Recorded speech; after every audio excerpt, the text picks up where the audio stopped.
Lui est français et depuis vendredi, il est officiellement candidat aux européennes, mais en Belgique, sur la liste du mouvement réformateur présidé par le Premier ministre belge Charles Michel. Nicolas Barnier, bonjour. Vous êtes en duplex de Bruxelles. Nicolas Barnier, vous rentrez sur un terrain assez complexe politiquement, la Belgique. Pourquoi être candidat en Belgique au juste ?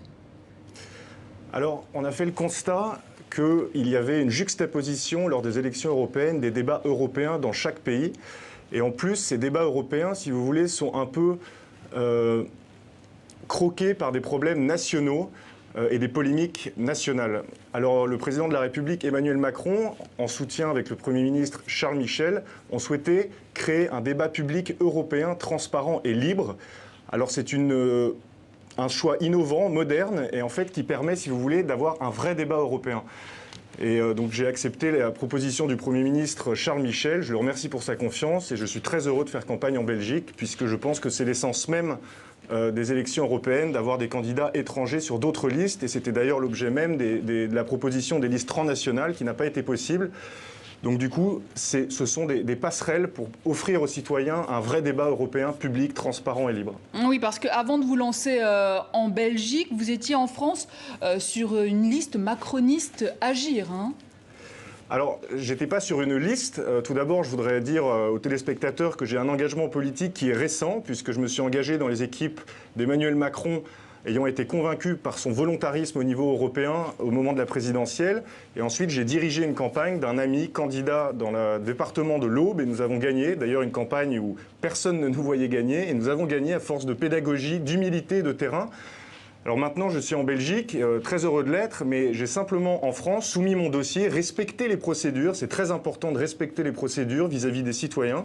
Donc j'ai soumis mon dossier. Ensuite, ayant vécu pendant plus de 5 années en Belgique, mon dossier a intéressé La République En Marche, qui souhaitait avoir un candidat français sur une liste d'un pays ami et voisin. Et donc la Belgique semblait toute désignée. Je suis très heureux d'être ici. Et donc, rien à voir avec votre père, qui n'est autre que le négociateur en chef du Brexit pour l'Union européenne. D'ailleurs, les réseaux sociaux ne vous font pas de cadeaux à ce niveau-là, ni certains journaux en vous taxant de népotisme. Il faut être armé quand même pour faire face à ce genre d'attaque. L'êtes-vous ? Ouais. Ah, je le suis complètement, mais moi ce qui m'intéresse, c'est le débat d'idées. Je pense que il n'y a pas eu vraiment beaucoup d'attaques. J'ai vu quelques commentaires sur Twitter. Sur les réseaux sociaux, mon choix est totalement indépendant, ça n'a rien à voir, ni de loin ni de près, avec le parcours de mon père qui est indépendant.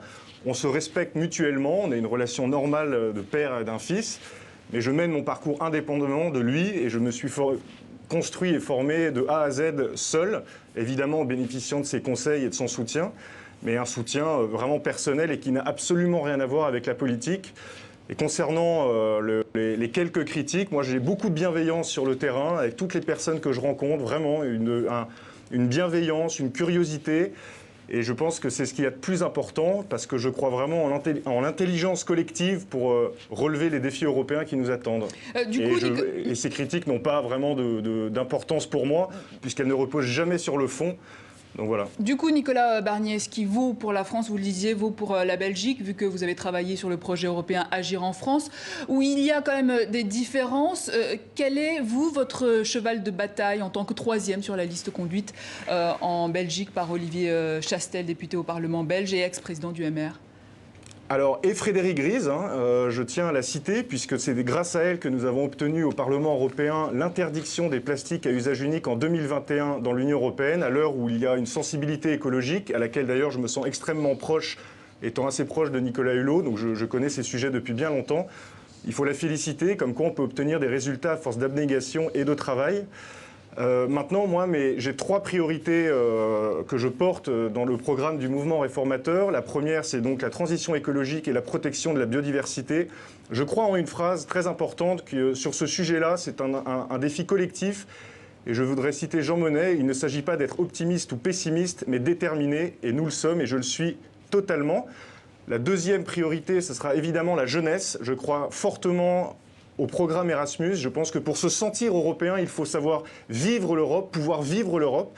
Et donc l'Union européenne doit donner des outils à sa jeunesse. Le programme Erasmus en fait partie, mais il faut le démocratiser, l'ouvrir à un plus grand nombre, puisqu'aujourd'hui il est notamment réduit au cercle universitaire. Donc je me battrai pour créer Erasmus Pro, qui permettra de faire des formations en apprentissage. Merci, voilà. Et Nicolas évidemment Barnier. l'agriculture. Merci Nicolas Barnier.